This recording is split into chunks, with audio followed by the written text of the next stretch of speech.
মই নাভাবো যে নিৰ্বাচনত জুবিন গাৰ্গৰ বিষয়টো কিবা ইস্যু আছিলে। সদায় মই বিশ্বাস কৰিছিলো যে জুবিন গাৰ্গ ৰাজনীতিৰ ঊৰ্ধ্বত। কংগ্ৰেছে নিজৰ মেনিফেষ্টোত জুবিন গাৰ্গৰ বিষয় উল্লেখ কৰি তেওঁলোকে অসমীয়া ৰাইজৰ পৰা বহু যোজন আঁতৰি গ'ল।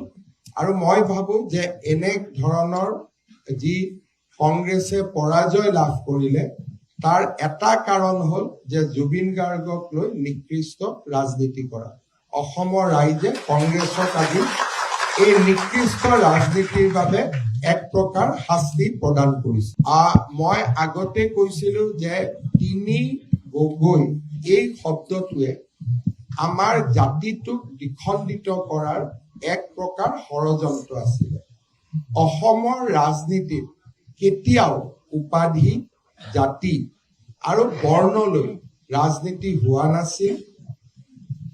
লোকপ্ৰিয় গোপীনাথ বৰদলৈৰ পৰা সৰ্বানন্দ সোণোৱাললৈকে এই দীঘলীয়া ৰাজনৈতিক ইতিহাসত উপাধিৰে সৈতে ৰাজনীতি কৰিব বিচৰা এয়া এক প্ৰকাৰ আমি নজনা নুশুনা এক প্ৰচেষ্টা আছিল।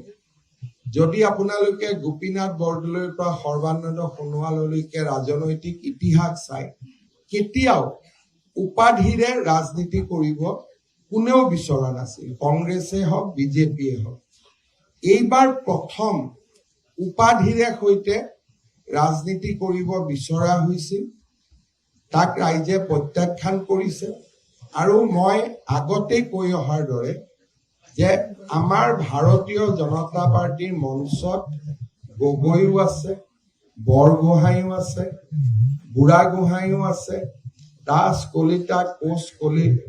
কলিতা কোচ ৰাজবংশী, পাহাৰ ভৈয়ামৰ জনজাতীয় সকলো লোকৰ সমাৱেশ আমাৰ ভাৰতীয় জনতা পাৰ্টিত আছে।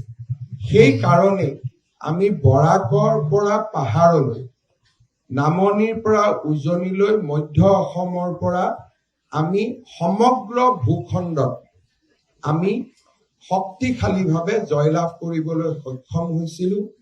অসমৰ ৰাইজে এই তিনি গগৈ ৰাজনীতিক দৃঢ়তাৰে সৈতে প্ৰত্যাখ্যান কৰিলে আৰু দুজন গগৈক অসমৰ ৰাইজে নিৰ্বাচনত পৰাজিতও কৰিলে।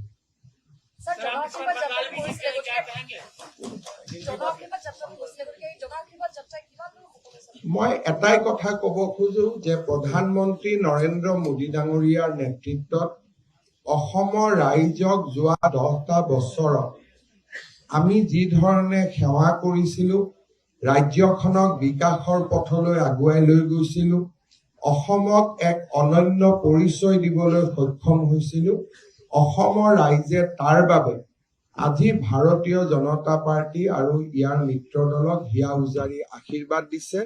আৰু মই নিশ্চিতভাৱে কথা দিম যে অনাগত দিনবিলাকতো প্ৰধানমন্ত্ৰী ডাঙৰীয়াৰ নেতৃত্বত আমি এনেধৰণে অসমৰ ৰাইজক সেৱা আগবঢ়াই গৈ থাকিম।